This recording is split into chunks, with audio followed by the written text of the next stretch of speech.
jet climbed effortlessly, slicing through a blue October morning. 6 souls were aboard, but within minutes, silence gripped the cabin.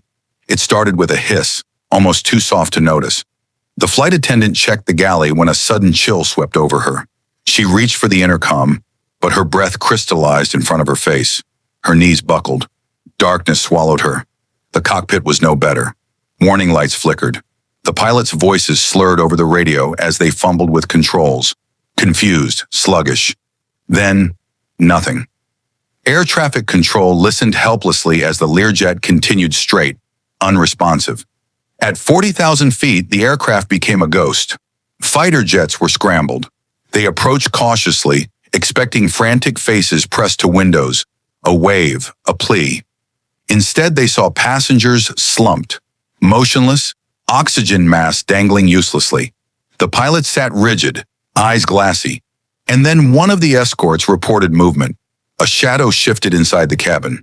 Not a twitch, not the spasms of a dying body, something deliberate. A passenger's head turned slowly, unnaturally toward the window. The fighter pilot swore the figure smiled at him, lips blue, teeth bared. He looked again. Everyone was still, frozen. The Learjet flew on. Hours passed. Controllers tracked it across states, powerless. Families gathered at airports, watching news feeds, praying. But the jet refused to land. It ignored fuel warnings, altitude adjustments, the laws of mortality itself. Inside, frost crawled along the walls. Glass cracked in spider webs. The still bodies shimmered in the icy gloom. Yet in the reflection of the cockpit glass, something moved between them. A tall, thin silhouette gliding soundlessly, touching each passenger in turn. By the time fuel ran dry, the Learjet had traveled halfway across the country. The fighters watched as it began its final descent, spiraling toward the ground. It hit an open field with a thunderous explosion, flames clawing at the sky. Rescuers rushed to the wreckage, bracing for bodies.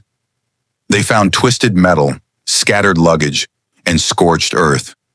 But no remains. Not a single trace of the passengers or crew. Only the cockpit voice recorder survived, melted at the edges. When investigators played it back, they expected alarms, panicked shouts, mechanical failure. Instead, the tape carried only one sound: breathing, slow, steady, deliberate. And at the end, just before the impact cut it off, a faint whisper: "Not alone."